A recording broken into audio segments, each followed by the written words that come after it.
Thank you for joining us this morning. I'm Ron St. John. The dilemma of home foreclosures continues in America. Millions have lost, and millions are in the process of losing their treasured homes. Many who thought they were living the American dream by owning their own home have discovered for a number of reasons they could lose that home. There is help for those facing foreclosure, and we've got a lot of information for those of you who are this morning. Ellen Mitchell is joining us. Ellen is a licensed realtor and specialist in dealing with foreclosed properties. Ellen, welcome back. Thank you so much, Ron. It's always a pleasure to be here. Now, again, you are a CDPE. Explain to our listeners what that is. Thank you. Certified Distressed Property Expert. That means that I specialize in assisting homeowners that may be facing foreclosure to make a graceful exit. Mm-hmm. I have ongoing training. I am an advanced CDPE, so I keep up to date with the latest changes, which are often daily in the housing market. And we mentioned this before on previous programs. Ellen stops in about every 3 months or so to bring us up to date on what's going on with the housing problem in South Florida. And prior to, 4 or 5 years ago, as a realtor, the number of foreclosures you would handle would be how many? None. Right. The percentage you handle of your business now is? Between foreclosures and short sales, it comprises about 70% of my business today. So you had to change your business practice almost 180. Absolutely. And it's really important that whoever you're dealing with is really educated on the constantly changing real estate market, because the rules of yesterday, last week, and last month can spin on a dime, and they do. Steve Sachs is with us. Steve is an attorney with the Gilbert and Caddy. Is it in Hollywood, Steve? Yes, we're located in downtown Hollywood on Harrison Street on Young Circle. And prior to our recording, I asked you if you were a real estate attorney, but explain to us what you do at the law office. Okay, I'm not a licensed attorney in the state of Florida. Mm-hmm. I have a law degree. I've been in the real estate business for 25 years. I am a CPA, a certified public accountant. And I joined the law firm about 7 years ago, started getting involved in basic real estate, as Ellen had indicated. Mm-hmm. Prior to 4 or 5 years ago, the term short sale or foreclosure was foreign language basically down here. But, when the whole mortgage crisis hit and the economy turned, it's now an everyday thing down here in South Florida. Mm-hmm. Just about every real estate transaction now have issues that didn't exist many years ago. Issues with debt and liens and violations, and most homeowners today are underwater, and that's where your mortgage is more than what your property's worth. It's a complicated process, either a short sale or a foreclosure, Ellen. For people to do it, they really need as much help as they can get. Yeah, there are a lot of options that are available to homeowners. The challenge that I find is that usually when someone is late on their mortgage, they really shut down. So they stop answering their phone, mm-hmm. They stop answering or opening mail that's coming from their lenders. And oftentimes the lenders are reaching out to the homeowners trying to provide options, but the homeowner is just so, kind of beaten down by that point that they're suspicious of anybody reaching out. There is a lot of fraud in South Florida, and so often they wind up doing nothing. And unfortunately, doing nothing is the worst thing that they can do, because if the bank does not hear from them, mm-hmm. they have no choice but to move forward with a foreclosure, although that is the last thing that the bank wants to do. I know, because it is public knowledge that the banks are holding too many properties, and now they're almost, in fact they are forced to do something about it and make it easier for people not only to stay in their homes, but Steve had explained before we were recording, to be able to go through a short sale. Absolutely. They do have options. The first option that usually a homeowner would want to take would be to contact their lender, mm-hmm. and see if they could do a loan modification. Often they will be eligible for a loan modification if they're employed and if they're able to handle a reduced payment. Typically, the lender isn't going to reduce the amount of the loan, but they will lengthen the term of the loan and often reduce the interest rate so that it would bring the payment down. They can also do something called a forbearance, where they can suspend the person's mortgage payment for a period of time. But there are some people that may have gone through a divorce. They applied for the house with two incomes. Now they have one income, and under really no conditions would they be able to, to afford that home, even with a modification. They would be forced to make another decision, and the other decision could be doing nothing and waiting for foreclosure, which is the thing that I hate to see, the worst option. They could look at a short sale, which is where they owe more than the house is worth. And that's an awful lot of people these days. If anybody bought a house within maybe the past 10 years, the percentage of those folks being underwater or owing more than the house is valued is huge, isn't it? Absolutely. Just in the city of Hollywood alone, we've got 2,000 foreclosures in some state of the foreclosure process. 2,000 for a city like Hollywood, which is just a sample of, just an example of how all the other cities would be depending on size. The challenge of it is that people do have options. They can do a short sale oftentimes where they can sell the home for less than it's worth. They can sell the home for less than what they owe on it, and the bank will approve that short sale, and in some cases they will absolve the borrower from the debt. But it's a very complicated process. It is not something that anybody should go through alone. In fact, the federal government recognized that, and the home seller, the borrower, would have to list the home with a real estate agent in order to have a short sale done. Steve, as we talk about a short sale, what's the legal advantage of a homeowner going through a short sale and being able to sell that house as opposed to having foreclosure?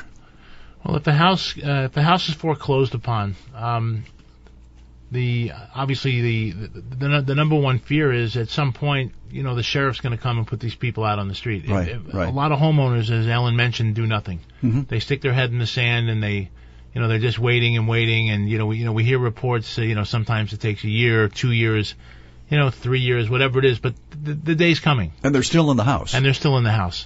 But the mindset of the homeowner when he knows he's finished, where he's done there, they're not maintaining the home.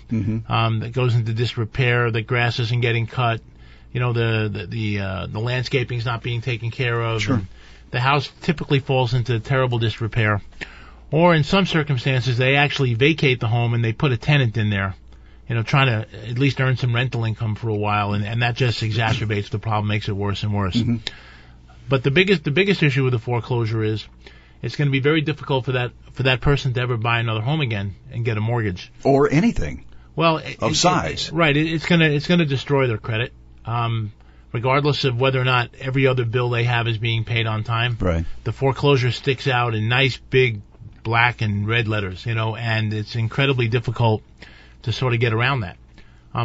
Even years down the road, a lender is going to look at that individual's credit report and they're going to see that. And even if their credit score has improved back up into the range where a lender would typically make a loan, they won't make a loan. I mean, typically it's going to be at least 3 years before a federally chartered institution is going to make a mortgage loan to an individual that's gone through a foreclosure.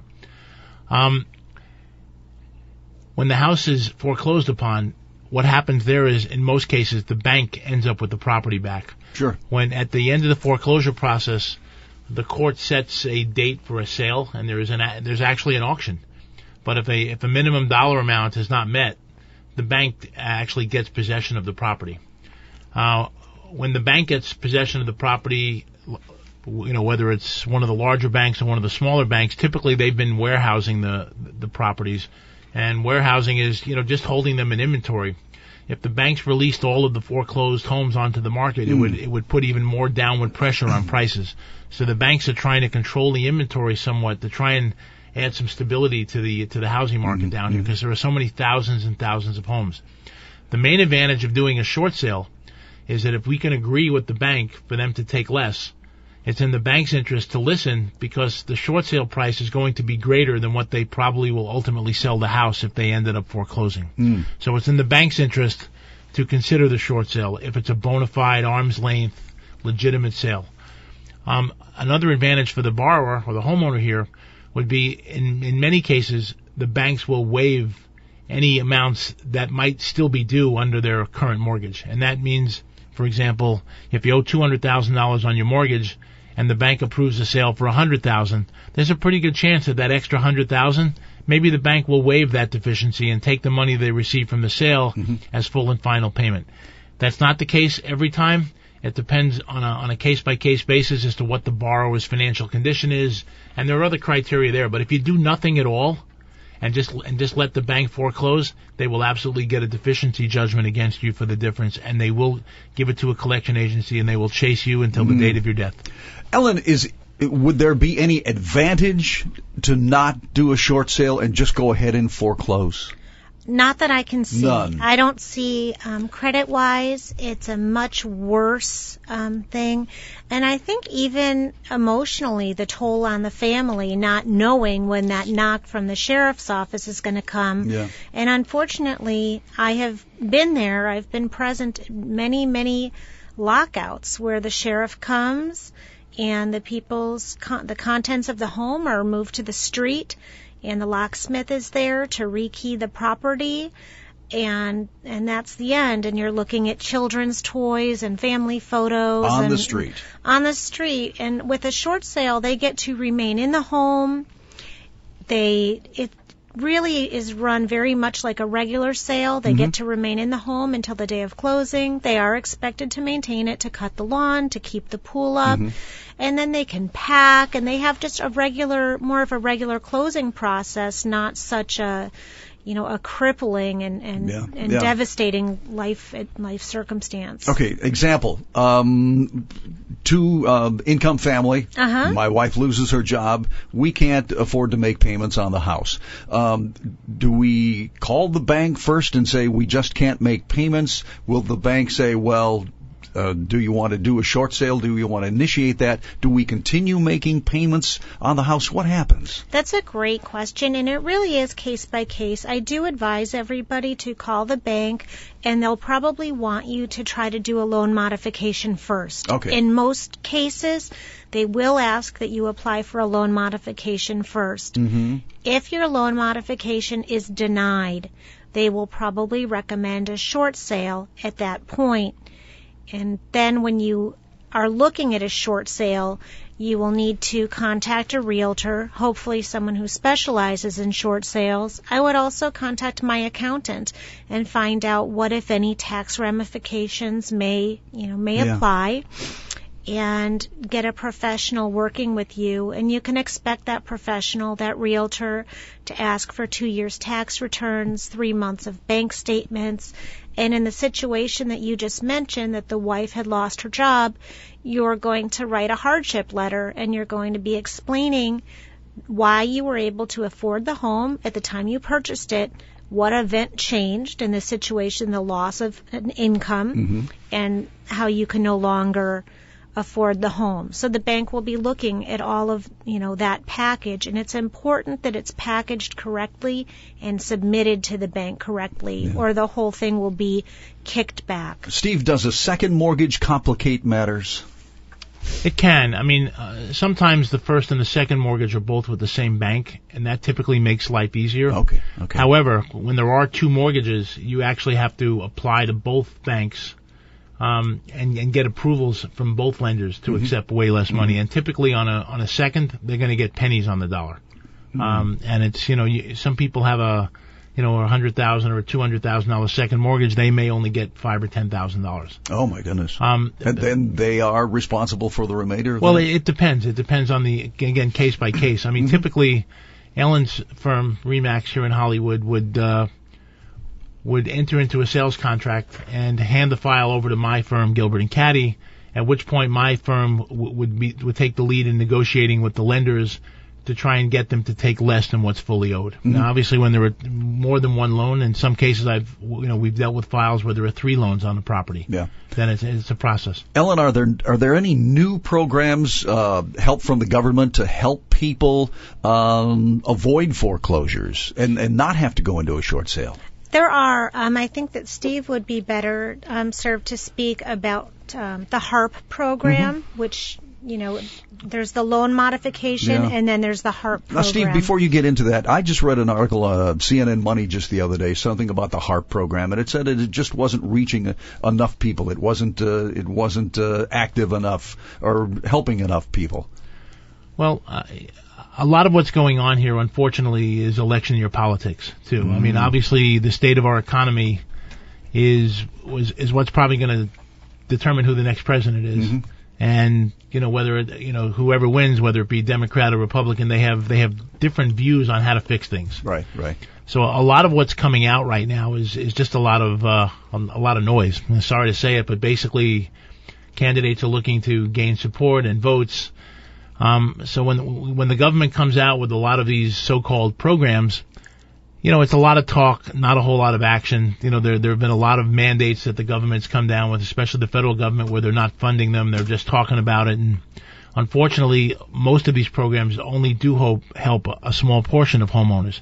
However, the HARP program, the Home Affordable Refinance Program, was something that was initiated the end of last year, and it's really starting to get going now.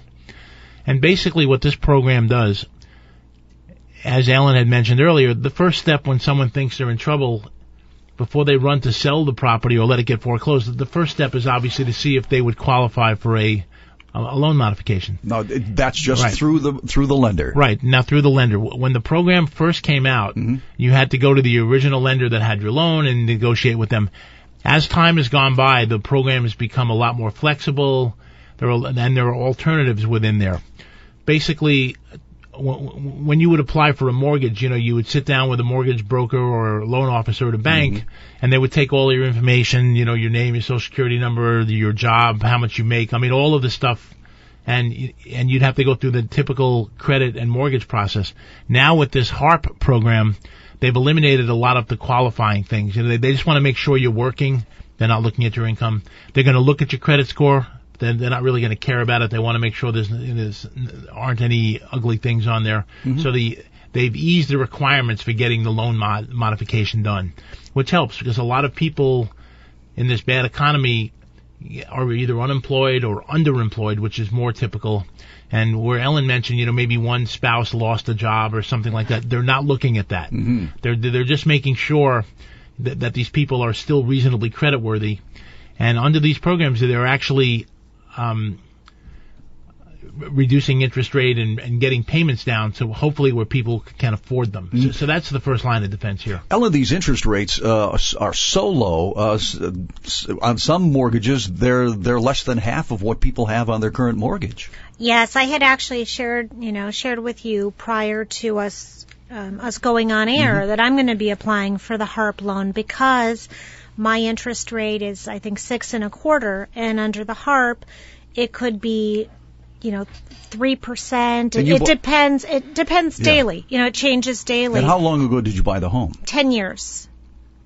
I bought my home 10 years ago, and I'm going to apply for the HARP, and if it cuts my interest rate in half, then I have the option. I'm 10 years into my loan. I could stretch it out again for 30 years to reduce it further, my payments further. Right.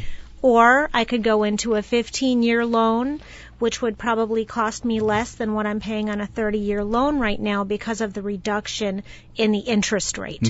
So it would make it, much more affordable for me, and I do want to, stay in my home, and I am current. Are there occasions when a lender will not agree to a short sale? Yes, there are. The lenders are really are looking for a verifiable hardship.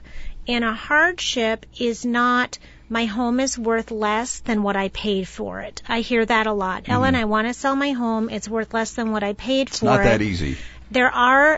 Surprisingly, they have just started to do strategic foreclosure, where some of the banks are actually starting to allow that. But that's a very new thing.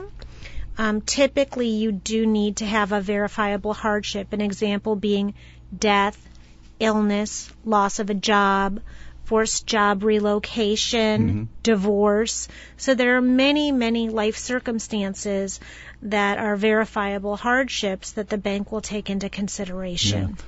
There's one other major qualification beside the hardship, and that is that the price that we're looking to sell the house at fairly represents what current market value is as of today. For example, let's use the $200,000 mortgage example. If the house is only worth $100,000, and by listing the property through the multiple listing service, which Ellen has access to and every other realtor in South Florida does, if $100,000 is what the market is, then the proposed purchase price needs to be, within reach of that $100,000. Right. The house has to be offered for sale at current market, and there has to be a hardship. Those are the two basic criteria. With a short sale, if the lender agrees, say you have you were buying a $300,000 home. You can't continue to make payments on it, period, because of hardship or something, and the bank you don't want to go into foreclosure. The bank says, okay, we'll short sale this house. Maybe it's a house that they can still get $225,000 for. The bank sells it as a short sale. The person who bought the home, who was paying on the mortgage, they're free and clear of that. Now what you're talking about is they owed $300,000, the house sold for $225,000. On a short sale. Oftentimes, we're able to get the homeowner relieved of any deficiency judgment, meaning that they walk away clear. It is a case-by-case basis, which is why it's really important. I stress consulting with a professional, because there is not a one-size-fits-all answer. So there could be still money owed. Yeah, there could be. It depends on their individual financial situation. If the person selling the home has assets, perhaps the bank may want some of those assets to help offset some of that loss. What's the advantage of someone who is in that situation, who says, this is so complicated, I need help, I need a lawyer like Steve to handle this? What's it going to cost somebody to have a lawyer handle this? The policy at my firm is that we do not charge a fee for negotiating a short sale. Typically what we do is when we close the transaction, when the transaction, when the sale transaction is approved and the lenders typically will pay us an attorney's fee. The bank does? Yes, typically. And we've gotten it to the point, and we started doing these in the end of 2007, where when someone comes to us that they think they may have a short sale, we're able to screen the people right at the beginning. So we're not working on files that we think are not going to actually happen. Yeah. So we've got it down to a science, because we've done so many. We've done hundreds and hundreds. Matter of fact, I'm coming up on about 1,000 closings that I've performed short sales just since 2007. I know pretty much when someone walks in the door if they're going to qualify for a short sale. That being the case, we'll process the file. The lenders typically will pay our fee. We'll do a closing. Typically, the seller or the homeowner here does not have to come out of pocket to my firm at all. But they will be responsible for any utility payments that they haven't made. They still have to pay those. And if they live in a community, either in a condominium or in a homeowners association, they are still responsible for those fees as well, because typically the lenders will not pay those. Will a short sale affect someone's credit at all? It will. It will. Because what's going to happen is all the time, if they were not making payments, they're going to have delinquent payments on their credit report. Also, it'll often be shown on the credit report is settled for less than full amount. So it will definitely impact their credit, but it will not impact their credit to anywhere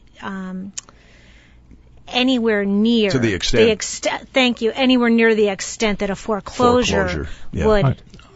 On the issue of credit score, as Ellen had mentioned, as you're not making your monthly mortgage payment, your score is getting clobbered every month, and it shows 30 days late, 60 days late, 90 days, and all of that. However, once the short sale is completed, as Ellen mentioned, your credit report will show paid in full for less than full amount. That stops the bleeding, because at that point there's no more mortgage lates. The loan's gone. So what happens is, over time, provided the rest of your debts are being taken care of, your credit score slowly starts to get better and better, because now there's no more lates every month. And time is a great healer of credit, because the most recent stuff has the most weight. Another one of the programs you had alerted me to, Ellen, was the HAFA program, HAFA. This is another program. Is this to avoid foreclosure? Yes, the HAFA program is for homeowners that it's not people that are investors are not eligible under the HAFA program. The HAFA program, the homeowner has to be in a home that is owned by Fannie Mae or Freddie Mac, and they can apply for the HAFA program. The HAFA program gives the homeowners $3,000. It changes on the lender. A lot of times the lenders run programs and incentive stuff. I've seen as much as $30,000 going back to homeowners. Right. So in relocation funds to relocate, but I believe with HAFA the minimum is $3,000 in relocation funds, and the homeowner has the option in the beginning to apply to opt in for the HAFA program. We always suggest that they do. If they're not, if they're not approved under the HAFA program, they can go to the regular short sale program. But with the HAFA program, one of the biggest advantages is that there is no deficiency judgment. It's not something that needs to be negotiated. Under the HAFA, there is no deficiency judgment, and they will get some relocation funds. The amounts will vary. Also, to expand on what Ellen just said, the relocation funds, there are some requirements for that. They have to live in the house. They have to maintain the property in good condition. They can't let the house fall into disrepair. And basically what the bank's position is, they'll give them a minimum of $3,000 because it's in the bank's best interest that they don't have to, the bank doesn't have to send someone out to watch the property to make sure it's not vandalized or to cut the grass or take care of any of that sort of stuff.